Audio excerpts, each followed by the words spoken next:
In war, you are forced to see humanity at its absolute worst.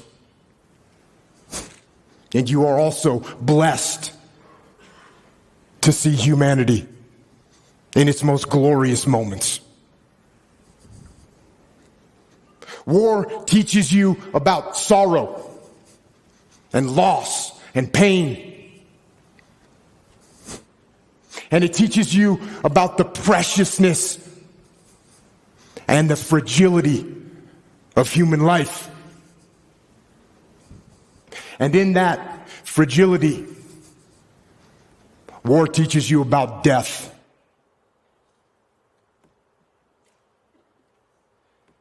But war also teaches you about brotherhood and honor and humility and leadership.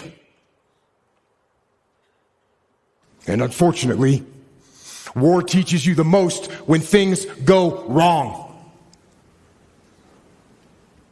And for me, one of the most impactful lessons that I learned from war was in the spring of 2006 in the city of Ramadi, Iraq, which at the time was the epicenter of the insurgency, where brutal and determined terrorists ruled the streets with torture and rape and murder. And it was in one neighborhood of that city, during an operation that I was in charge of, when all hell broke loose. We had multiple units out on the battlefield fighting the enemy. We had friendly Iraqi soldiers, we had U.S. Army soldiers and U.S. Marines, along with small elements of my SEAL team. And then the fog of war rolled in, with its confusion and chaos and mayhem, and with its gunfire and enemy attacks and screaming men and blood and death. And in that fog of war, through a series of mistakes and human error and poor judgment and Murphy's Law and just plain bad luck, a horrendous firefight broke out. But this firefight, it wasn't between us and the enemy. This firefight, tragically, was between us and us. Friendly forces against friendly forces. Fratricide. The mortal sin of combat. And the most horrific part of war. And when it was over, and the fog of war lifted, one friendly Iraqi soldier was dead. 2 more were wounded. One of my men was wounded. The rest of my SEALs were badly shaken. And it was only through a miracle that no one else was killed. And it was reported up the chain of command what had happened. That we had fought and wounded and killed each other. And when we got back to base, things didn't get much better. There was a message waiting for me from my commanding officer. And it said, shut down all operations. It said that the commanding officer, the master chief, and the investigating officer were inbound to my location. And they told me to prepare a debrief to explain exactly what had happened on the operation and what had gone wrong.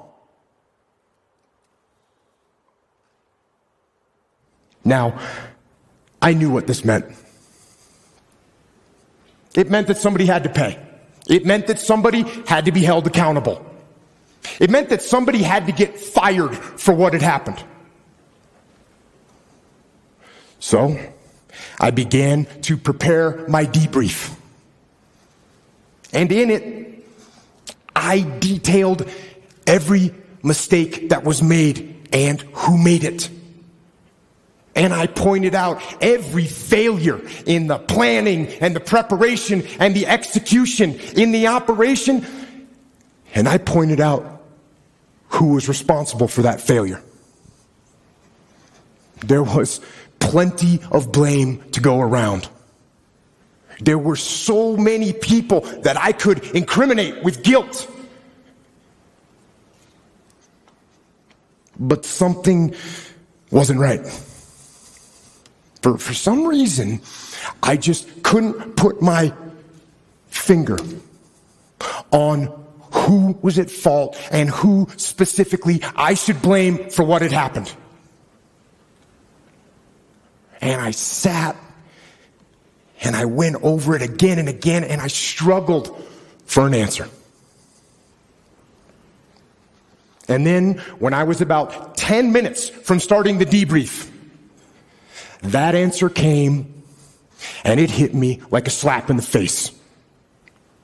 And I realized that there was only one person to blame for the confusion, only one person to blame for the wounded men, and only one person to blame for the dead Iraqi soldier.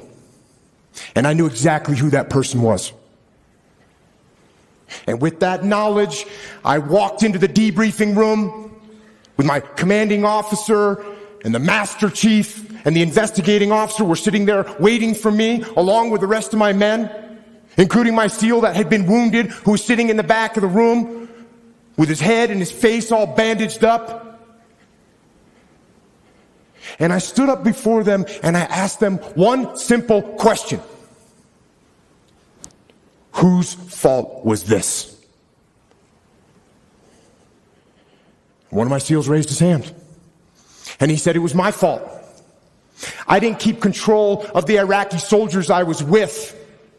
And they left their designated sector, and that was the root of all these problems. And I said, no, it wasn't your fault. And then another SEAL raised his hand and said, it was my fault. I didn't pass our location over the radio fast enough, so no one knew what building we were in, and that's what caused all this confusion. It was my fault. And I said, no, it wasn't your fault either. And then another SEAL raised his hand. And he said, boss, this was my fault. I didn't properly identify my target. And I shot and killed that friendly Iraqi soldier. This was my fault. And I said, no, this wasn't your fault either.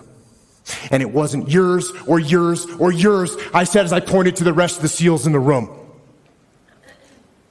And then I told them that there was only one person at fault for what had happened. There was only one person to blame. And that person was me. I am the commander. I am the senior man on the battlefield, and I am responsible for everything that happens. Everything. And then I went on to explain to them some new tactics, techniques, and procedures that we were going to implement to ensure that this kind of travesty never happened again. And I will tell you something. It hurt. It hurt my ego. It hurt my pride to take the blame. But I also knew.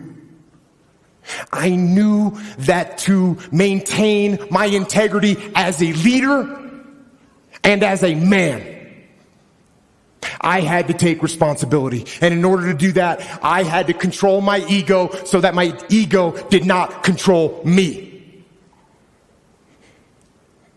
And you know what? I didn't get fired. In fact, my commanding officer, who had expected excuses and finger pointing, when I took responsibility, when I took ownership, he now trusted me even more. And my men, They didn't lose respect for me. Instead, they realized that I would never shirk responsibility, and I would never pass that heavy burden of command down the chain and onto them. And you know what? They had the same attitude. Unlike a team where no one takes ownership of the problems and therefore the problems never get solved, with us, everyone took ownership of their mistakes. Everyone took ownership of the problems. And when a team takes ownership of its problems, the problems get solved. And that is true on the battlefield, it is true in business, and it is true in life. So I say, take ownership. Take extreme ownership. Don't make excuses. Don't blame any other person or any other thing. Get control of your ego. Don't hide your delicate pride from the truth. Take ownership of everything in your world, the good and the bad. Take ownership of your mistakes, take ownership of your shortfalls, take ownership of your problems, and then take ownership of the solutions that will get those problems solved. Take ownership